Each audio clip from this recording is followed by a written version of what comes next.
Hi guys, this is going to be my video on my favorite 3-inch bladed folding knives. I've got a bunch of them here, so I'm going to just kind of go through them quickly, try not to ramble too much. First we're going to start with the Opinel number 8. This one has the dogs and is in oak, but you can get it in all different woods with several different scenes, and you can get all different sizes of it too. The number 8 I found was the first size up, where it was comfortable for me to hold it in my hand without having to worry about my finger getting up and touching that sharpened part of the blade at the back there. So the pros for this is it's inexpensive. This is about a $20 or $25 knife, and it's, you know, good quality, and I don't think you can really get anything for a similar quality for 20 bucks. There's probably a few out there I'm not thinking of, but this is in a very small class at any rate. One thing about it, it's a friction folder, so it doesn't snap. There's no springs. You don't have to worry about it snapping shut, and for that reason, it actually makes a good first kid's knife. There's no the lock. You can take your time with it. You know, it doesn't snap open or closed. All you have to worry about is that it's sharp all the way back. The grind, it's a full flat grind on the blade, and the stock is pretty thin, so that means it's slicey. It easily cuts through things, especially food, something where you have to cut all the way through it. No problem with that. As far as downsides, the only thing I can think of really is that there's this back corner here is kind of sharp. When you're holding it like this, where that comes into your palm, that's just kind of a hot spot. Not a big deal, but I'll probably take it to a belt sander at some point and round that back. But while you're looking at these, also look at the other models. This is the traditional handle. They also have some that are slim, that are curved back, and so forth. And just a quick thing on the operation. So you just pull it open. It's under friction. The pivot's pinched in wood. And then here you can see is the lock. You just swivel that like so, and it's locked open. And similarly, you can, when you close it, you can actually lock it closed. I'm not sure when that would come in handy. Maybe years from now, if the pivot gets really loose. So this is very slow and deliberate, not a tactical knife at all. In my opinion, it was probably designed for throwing in a lunch bag to cut sausage and cheese to go with your wine. The only other small drawback I can think of with this knife is that there's nothing to stop it closing. So if you're not gentle, you'll close it into the handle and kind of dull the edge a little bit. So this Opinel number 8, one of my favorites. Next we have the A.G. Russell Medium Gents Folding Hunter. And this is just a basic lockback. You see the lock release here. There's a couple cool things about it. So if we look at it from the side, you can see that it's got a contour in this direction as well as this direction, so it feels really good in the hand. And then the opening means here is kind of a little cut. It's a lot bigger than a fingernail nick, but not as big as a hole or as protruding as a stud. So it's just kind of a nice alternative to those two. The fit and finish on this knife is excellent. It's the smoothest opening and closing lockback that I've ever experienced. So one thing you have to watch out for is if you push the lock, this blade will swing down pretty fast. So you want to point it down a little bit when you're doing that, so it doesn't guillotine onto your finger. The design is unique. I would say this was A.G. Russell's swan song. He designed this just a year or two before he died in 2018. You can see it's very smooth at the back. Everything is just well integrated. This is the medium model. I wear size large gloves. I have kind of a medium-sized palm and kind of short fingers, but it fits perfectly. Fingers fit perfectly between this dent and this dent. If you have bigger hands, you probably want to get the full-size model. The pocket clip integration is one thing that I like. The pocket clip was tight initially, but it loosened up quickly when I did my stack of business cards trick. And what I like is that it sticks down into the end of the handle, and then you just have this one screw here. You loosen that screw, it pulls out, and then you can switch it to the other side if you want. Tip up, carry only. Now this was advertised as Cocobolo, but as a former woodworker, and I have a couple of wood books, I know what Cocobolo looks like, and this is not it. It's stained to look like Cocobolo, but it's actually Chinese mango wood. So it looks alright. It's not as good as Cocobolo, but it's not chintzy either. One thing about mango wood is that it's tough. And the action is very smooth. You can flick it open like that. It's not tactical speed or anything. It's more of a deliberate action like that. You can do it faster. If I did it as fast as I could, it would be faster. And then there's a couple other ways. If you flip it down and then up, it comes right out. I don't know what that opening method is called, and I don't have enough room on the screen to do this really, but if you hold it out like this and you just give your wrist a good snap, it also pops right out. So there's a few good ways that you can open it. It looks elegant in the pocket. This is one of my favorites, and you don't see them very often. Everybody's too busy with Spydercos and Wies and that kind of thing to give too much attention to A.G. Russell. So A.G. Russell medium gents folding hunter. You can also get it in green G10 or I forget the third option. I don't know if it's bone. Okay, next, another one by A.G. Russell. This is their best-selling knife. This is the Featherlite K93. So we'll get right into that. This trim right here is a $35 knife. And that's because the steel is AUS 8. It's made in Japan, which to get anything, made in Japan for 35 bucks in the knife world is, to me, that's kind of amazing. You can get it either in VG10 for $15 more or AUS 8, and then you can get it with this general purpose blade, they call it, or you can get it with a clip point. The action is great. Just right out of the box, the action was great. They have this, and he calls it a front lock. I don't know why they would call it a front lock since it's on the back of the blade, but they didn't want it confused with the lock back where you have to push a lever. But basically it's the same thing as a lock back, except the pivot is much further up, and instead of having something here where you push down on it, you actually pull up on this end.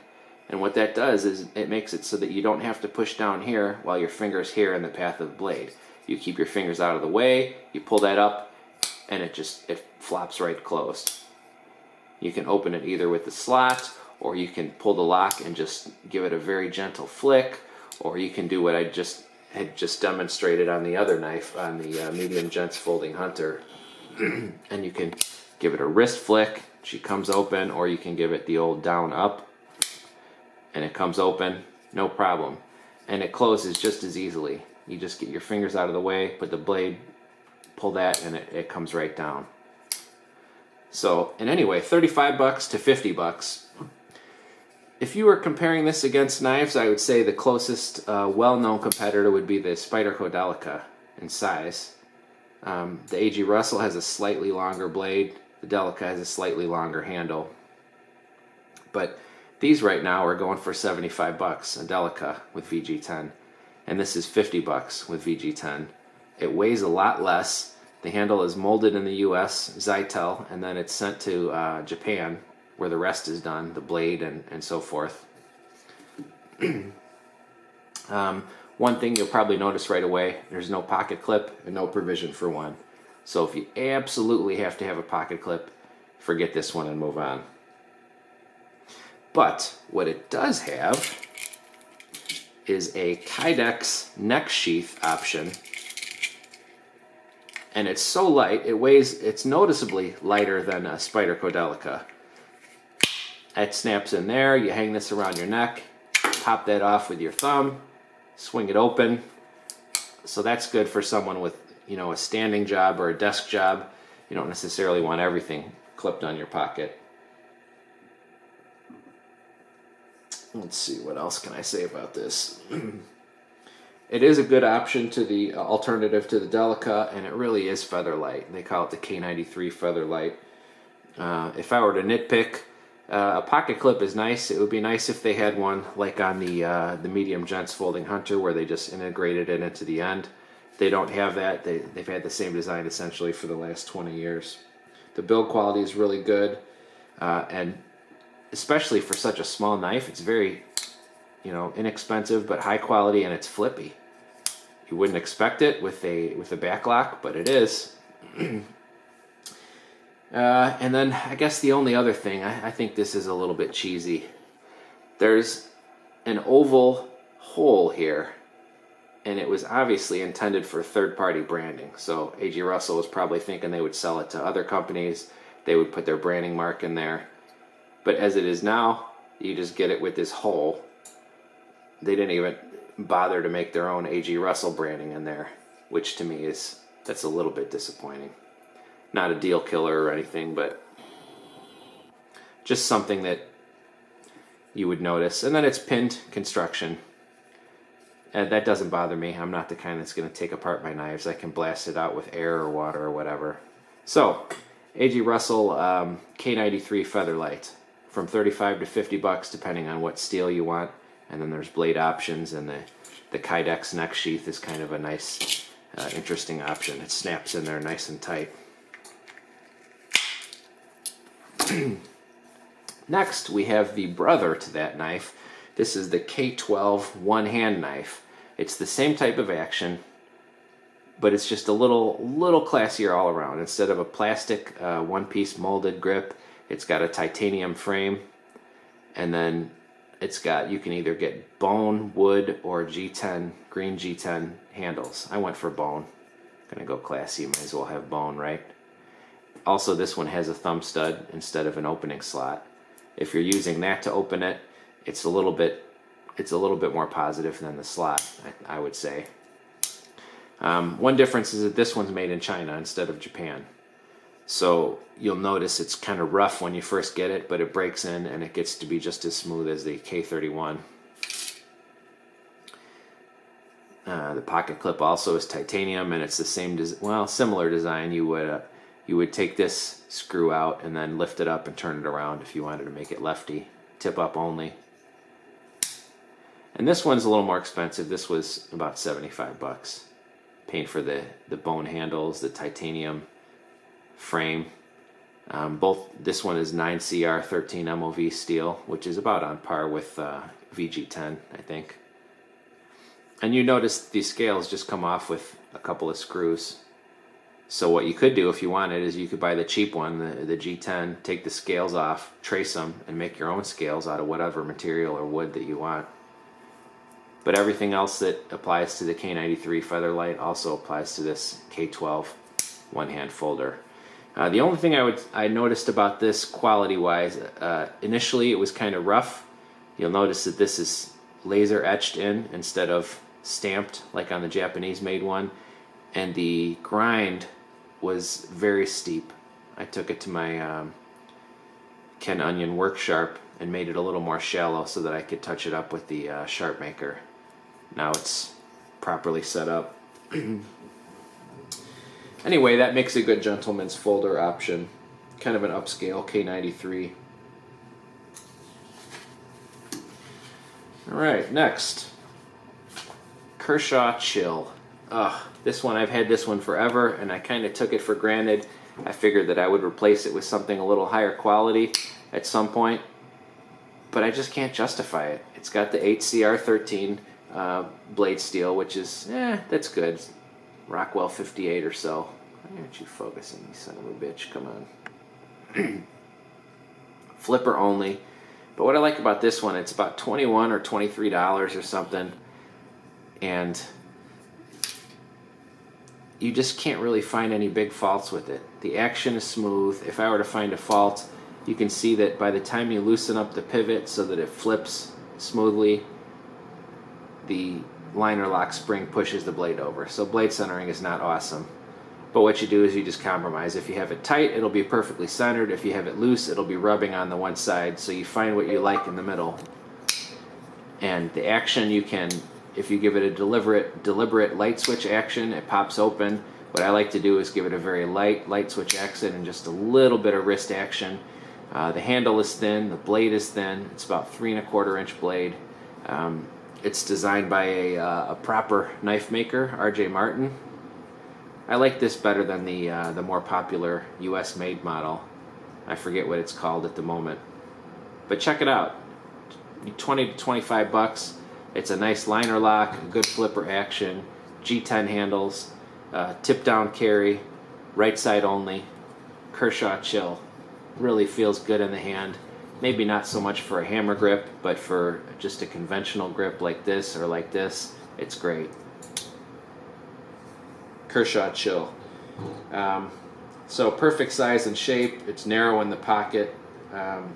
The G10 has the perfect texture. It's a little bit grippy, but it's not to the point where it's scraping up your pocket. And the clip's not too tight. So Kershaw Chill, awesome. I love this one. I keep thinking I'll replace it with something of a similar design, but higher class. I never do. All right, next, getting into the big boy brands, the more popular ones. This is the Spyderco Native Lightweight. This particular one I got in Maximet, which is their top of the line steel. It's almost 70 Rockwell hardness, so it's super hard. I haven't had to resharpen it. When I got out of the box, it had a nice narrow angle edge grind, so I just touched up the cutting edge with the micro bevel on the old sharp maker, 40 degrees, and that was a month ago or something, and haven't needed to touch it since. The fit and finish, as with all Spydercos, is excellent. Another nice thing about this one is that it's US made. That's worth, 20 bucks or something to me. One downside is that it's not flippy at all. Probably if you have the right technique, you could finger flick it. I'm not really good at that. I can't do it no matter what, but I'm pretty good with thumb flicking, and I can't get it to work with thumb flicking either. I think it's because the blade stock is on the thick side, and so there's a little bit of friction between the blade and the back lock bar. So just consider this to be a little bit more of a slow opener. You can get it in a variety of handle materials. I like the lightweight. I don't like to pay a whole bunch of extra money for synthetic handles. This is glass reinforced nylon, or whatever they call it. The grip pattern is excellent. It all goes towards the center there, so when you pull it out of your pocket, it's the right direction, and when you're holding it, it's the right direction here. And you can get G10, you can get plastic, and you probably can get other ones too. I should have looked that up a little bit. It's great for all hand sizes, I found. I've got medium hands, short fingers. I can hold it all the way down here, and I don't have a pinky hanging off. It's more comfortable, I think, to choke up a little bit, and then there's all kinds of room down here. The handle is thickish for one of their lightweight models. For example, if we compare it against the Delica, you can see that both the blade stock and the handles are thicker on the Native. It's not that small in the pocket. For a smallish knife, this is a 3-inch blade, about 2.5 inches usable because of this forward finger choil. But since the clip goes straight down, it doesn't lean forward and get out of or lean backward and get out of your way as much as something like a Delica. If you look at the way the Delica clip goes, if you have that vertical, then this part of the knife down here kind of curves away. So the Delica is a little bit better carry in the pocket, a little less obtrusive. But this is, not obtrusive by any means. It's just something worth mentioning if you're a stickler for something that just disappears in the pocket. But this is one of my favorites. And again, you can get all different handles and blade steels, all the way from, I think you can get the $90 one is in VG10. This one was $155 in 2018 with the top of the line Maximet steel. Maximet's not stainless, but super hard. Really like this one. This one's definitely staying in the collection. Spyderco Native.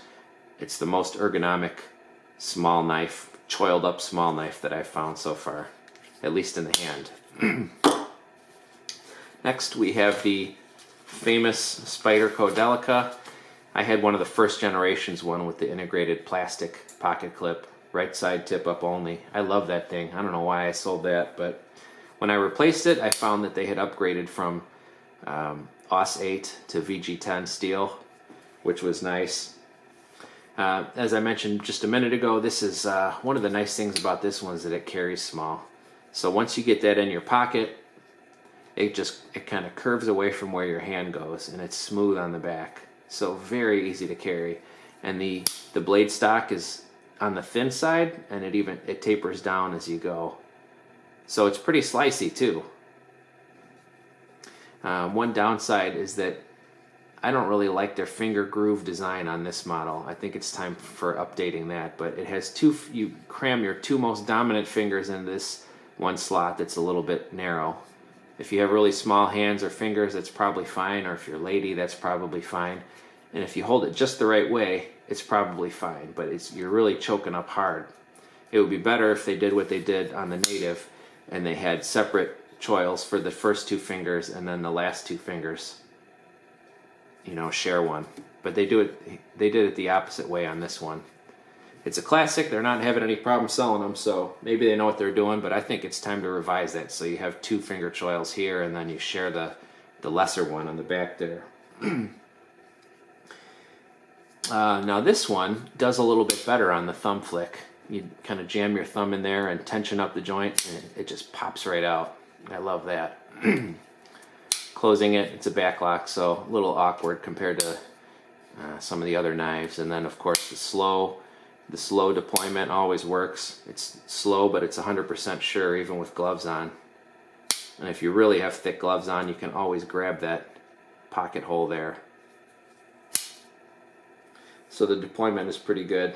One thing I would change is this jimping at the back of the blade here. They put that on there so that when you're grabbing it hard, you're doing some real hard cutting or whatever, your thumb doesn't slip up or whatever, but it's already got a dent there. It doesn't really need it. And the bad side is that when you're putting it in your pocket, that scrapes your jeans. You have to kind of deliberately tilt it away and kind of twist it a little bit in order for that not to abrade your jeans. So I think they should get rid of that jimping there. They have some texture cut into the back here. I think that's enough on its own. I don't think we really need this. That's just my opinion. I know there's a lot of guys that are just crazy about jimping. And the last thing about this, I would call it a negative. It's not really a great value anymore. I got this one for $65 in 2018, which was the lowest price because it just has kind of a drab gray color. Every other color was $75, and now they're $79. So the fit and finish is excellent. The materials are excellent. It's just well executed, but I don't know, $75, and it's just a basic lockback with VG10. I don't know if they can get away with that anymore. You've got options like the K31 AG Russell, and then as we'll see later, the steel wheel Midas with equal or better materials for a lot less money. So I think it's getting a little on the spendy side, but it's a known quantity, very good quality. You do get what you pay for. Okay, and last but not least, this video is going a little too long, 23 minutes. I don't like to be so rambly. Last but not least, the steel wheel Midas. And this one has turned out to be my favorite that I can recall of the last couple of years. It's got a Chinese D2 steel, which gets, some of the hardcore knife guys like to say that it's not really, is that really D2? I don't know. It dulls kind of fast for D2. I don't know. I've never had another D2 to compare it against, but what I do like is that this was about a $42 knife. The flipping action is just perfect. It's just not too hard of a light switch pull. It pops open positively. It never stops in the middle. We're talking about the choil design. It's got the choil design that I like with separate ones here, and then for the last two fingers here, kind of like the Native does, although not as exaggerated and without a blade finger choil that's taken up blade length. So the blade's a little bit longer. It's 3 1/4 inches instead of 3 inches, but you get a lot more cutting area on that blade. It's a sheep's foot knife with a little sheep's foot blade shape with a little bit of belly to it. Classical sheep's foot blade doesn't have any belly. The fit and finish is also excellent. I couldn't find any flashing or anything. That's just a really well made, and surprisingly so for the money. If I were to criticize anything on the fit and finish, when you run your finger back here, it's kind of smooth. You can feel the traction. When you run it this way, it's a little more rough, but that'll polish itself out over time. It's got a little bit different handle texture than the steel wheel cut jack. It's kind of like random cobblestone texture, I guess I would call it. One thing too that I like about this, it has a liner lock, but the liner lock is not overly tight. I notice it on a lot of knives these days. They have the liner lock or frame lock, and they just make it so damn tight. Here's a Spyderco Spidey Chef. That frame lock, man, that is a lot of pressure that you have to push to get that to lock. And on one hand, maybe you feel like that's more positive. On the other hand, it's unnecessary. All you really need is just, 1 or 2 pounds, whatever this is. It's very easy, but it's not loose enough that you're worried about that the lock is not going to hold up on you. It's got this little traction on there too. So you got D2 blade steel, which is much harder than the VG10 on the Delica, similarly sized Delica. You've got a flipper, which I prefer to just a classical thumb hole. The flipper action is perfect. The liner lock is perfect. The fit and finish is excellent. Nice and hard. It's a Rockwell 60 or so, and it's semi-stainless. So all you got to do is, I was cutting vegetables up with this today. All you got to do is just rinse it off and dry it. Just don't leave it with salt water or chemicals or anything on it. Acidic, acidic liquids, whatever, and it'll be fine. And then, even if you did neglect that, you probably would find that it stains and it gives you some warning before it's going to rust on you, really. So if I were to pick any of those as my favorite, it would be this steel wheel Midas. I was a little bit surprised. I thought for sure I would come out saying that the native is worth the $90 minimum entry price, and it's a great knife. It's not going anywhere, but this one, boy, I sure do love that flipper action. I like that liner lock, and the clip is nice too. If you like it as much as I do, but you're kind of a blade steel snob and D2 is not good enough, you can, if you look, you can find them in Bowler M390, but then you're paying $150, and it's not such a great value anymore. Anyway, thanks guys for watching. Those are my favorite 3 to 3 1/4 inch bladed knives. This one is slightly over 3 1/4 inch. That'll come in a later video. Thanks for watching.